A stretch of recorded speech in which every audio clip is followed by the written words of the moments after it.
மீண்டும் உங்களை நாம் சந்திப்பதிலே மிக்க மகிழ்ச்சி அடைகின்றோம்.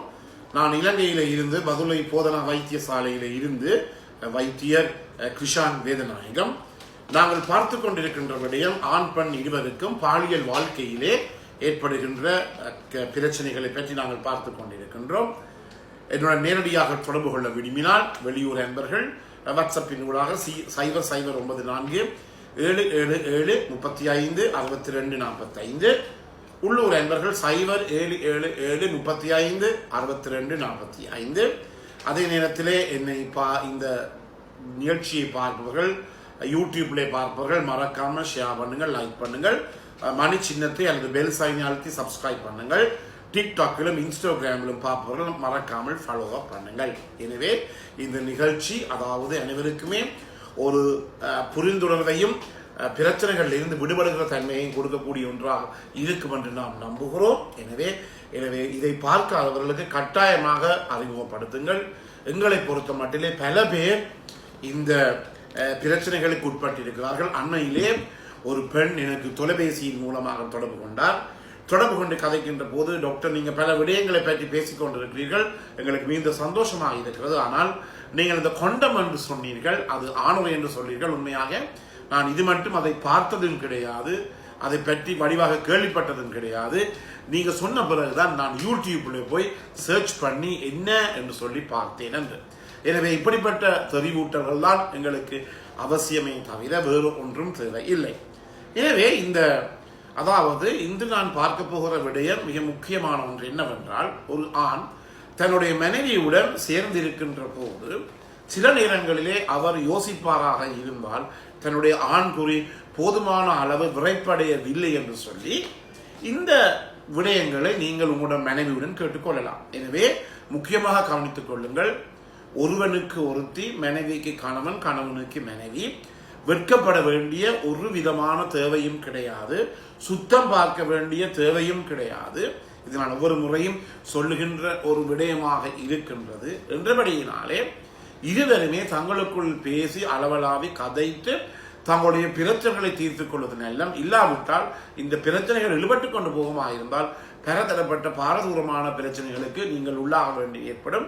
ஒவ்வொரு நாளும் நீங்கள் உங்களுக்கு தெரியும், எங்களை நாட்டின பொருத்தமா பரவாயில்லை, வெளிநாடுகள் என்றாலும் பரவாயில்லை, வருகின்ற செய்திகளை பார்க்கின்ற போது முக்கியமாக கவலையாக இருக்கின்றது. அந்த இடங்களிலே பாலியல் அறிவு இல்லாத ஒரு தன்மையிலே தான் இப்படிப்பட்ட பாரதூரமான பிரச்சனைகள் ஏற்பட்டுக் கொண்டிருக்கிறது. உங்களுக்கு தெரியும், அண்மையிலே நான் நினைக்கிறேன் போன வருடம் கூட கனடாவிலே ஒரு இலங்கையைச் சேர்ந்த ஒரு பையன், 20 வயசு பையன், தான் தாங்கி இந்த வீட்டில் இருந்த கணவன், மனைவி, 3 பிள்ளைகள், கணவனினுடைய நண்பர் என்று சொல்லி ஏறக்குறைய அதில் கணவர் தப்பி இருக்கிற 6 பேரை அவர் கொலை செய்தார். எனவே இவை எல்லாவற்றையுமே அவருக்கு ஆயுள் தண்டனை கூட அந்த 20 வயசு பையனுக்கு கிடைத்திருக்கின்றது. எனவே இவை எல்லாவற்றுக்கும் காரணம் என்ன? இந்த செக்ஷுவல் லைஃபை, பாலியல் வாழ்க்கையை நாங்கள் வடிவாக உணர்ந்து கொள்ள முடியாது.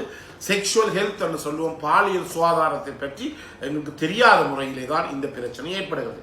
எனவே நீங்கள் உங்களுடைய மனைவி இருக்கின்ற போது ஒன்று கேட்டு பார்க்கலாம், எவ்வளவு தரம் உங்களுக்கு நீங்களே யோசிச்சு பார்க்கலாம், ஒரு நாளிலே எவ்வளவு தரம் எங்களுக்கு இந்த ஆண்குறி விரைப்படைகிறது என்று பார்க்கலாம். அதை நாம் சொல்லுவோம் இரெக்ஷன் ஃப்ரீக்வன்சி என்று சொல்லுவோம். இது சாதாரணமாக ஒரு நாளிலே 4லிருந்து 5 தரம் மனைவி இருக்கும் போது மட்டுமல்ல, சும்மா நேரங்களிலும் 4லிருந்து 5 தரம் பெறும். இரண்டாவதாக அந்த இரெக்ஷனுடைய குவாலிட்டி, அதனுடைய தன்மை. உங்களுக்கு தெரியும், நான் இந்த வாழைப்பழத்தின் வாழைக்காயினுடைய கதையை சொன்னேன். எனவே சாதாரணமாக இந்த சாம்பல் வாழைக்காய் மாதிரி இருந்தால் அது நன்றாக கிரேட் 1ல் இருக்கின்றது. அதே நேரத்தில் பழுத்த வாழைப்பழமாக இருந்து அப்படியே விழுவதாக இருந்தால் அது கிரேட் 5ல் இருக்கின்றது, 5வது தரத்தில் இருக்கின்றது. அதுல இருந்து குவாலிட்டி ஆஃப் இரெக்ஷன் நாங்கள் அறிந்து கொள்ள முடியும். மூன்றாவதாக நீங்கள் இது ரெண்டையுமே நீங்கள் பார்த்துக் கொள்ள முடியும். ஒரு நாளுக்கு எத்தனை தரம் ஆண்குறி விரைப்படைகிறது, விரைப்படைகின்ற போது ஆண்குறியில் அந்த வெண்மை, அந்த வீரியம் எப்படி இருக்கிறது பார்த்துக் கொள்ளலாம். மூன்றாவதாக பெனிட்ரேஷன் குவாலிட்டி. நிச்சயமாக இது சாதாரணமாக பெண்கள் அவ்வளவு சொல்ல விருப்பப்படுவதில்லை. ஆனால் நீங்கள் கேட்கலாம், போதுமான அளவு உங்களுடைய யோனிக்குள்ளே என்னுடைய ஆண்குறி போய் இருக்கிறதா என்று சொல்லி பெனிட்ரேஷன் குவாலிட்டி. சில நேரங்களிலே அப்படி பிரச்சனை வரலாம், அதை கூட நீங்கள் கேட்டுக்கொள்ளலாம். அடுத்ததாக அந்த பெனிட்ரேட் பண்ண பிற்பாடு எவ்வளவு நேரம் அந்த பெனிட்ரேஷன் நீங்கள் வைத்திருக்கீர்கள். சில பேர் சொல்லுவாங்க, ஐயா டாக்டர் 2 நிமிஷம் நாங்கள் மனைவி இருந்தவுடன் விந்து வெளியேறுகிறது. எனவே மெயின்டெனன்ஸ் ஃப்ரீக்வன்சி ஆஃப் பெனிட்ரேஷன் என்று சொல்லுவோம். அதாவது இந்த மனைவியுடன் மீண்டும் மீண்டும் நாங்கள் இருக்கின்ற போது அந்த உட்புகுத்தலை, அந்த பெனிட்ரேஷனை எவ்வளவு நேரத்துக்கு நாங்கள் அப்படியே மெயின்டைன் பண்ணி வச்சிருக்கிறோம், அப்படியே வைத்திருக்கிறோம் என்பது மிக முக்கியம். உங்களுக்கு தெரியும், சாதாரணமாக 10 to 20 நிமிடங்கள் தான் சாதாரணமாக இருக்கும். ஆனால் பல பேர் எடுத்துக் கொடுக்கின்ற போது 2 to 3 நிமிடங்களுக்குள்ளே விந்து வெளியேறுகிற தன்மை எங்களாலே காணக்கூடியதாக இருக்கின்றது. எனவே இந்த பிரச்சனை கூட இருக்கிறது. அதே நேரத்திலே அடுத்ததாக இன்னொன்று இருக்கின்றது, மெயின்டெனன்ஸ் ஆஃப் இரெக்ஷன் ஆஃப்டர் பெனிட்ரேஷன். அதாவது உட்புயித்தின பிற்பாடு சில பேர் சொல்லுவார்கள், பெண் குறிக்குள்ளே ஆண்குறியை விட்டவுடனே ஆண்குறி அப்படியே பலமிழந்து விழுந்து விடுகிறது, உடனடியாக வெளியில வந்து விடுகிறது.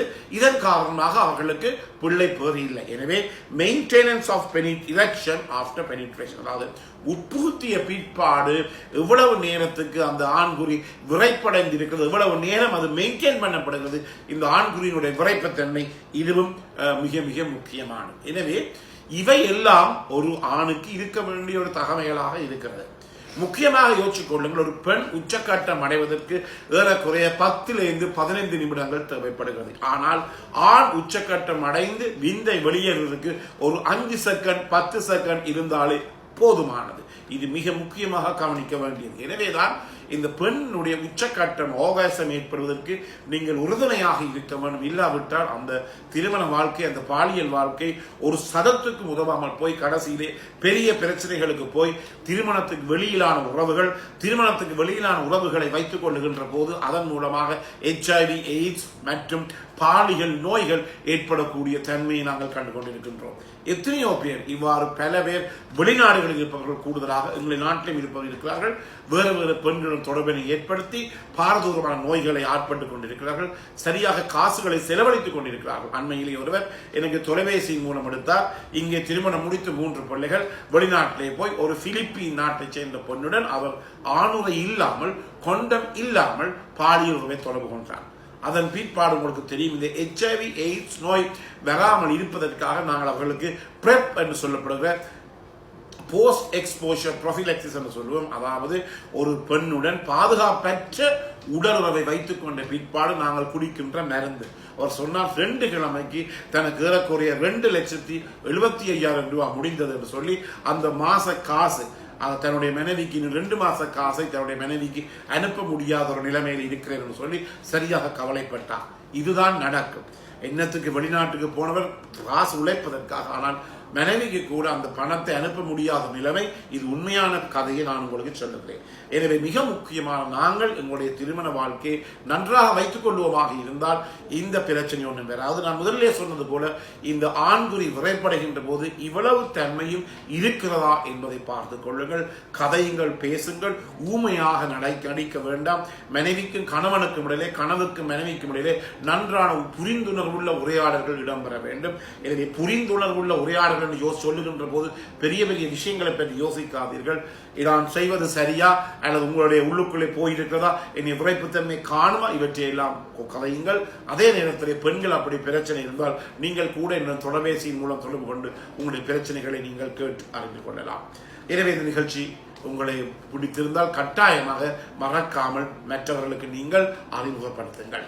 மீண்டும் உங்களை சந்திக்கும் வரை நன்றி, வணக்கம்.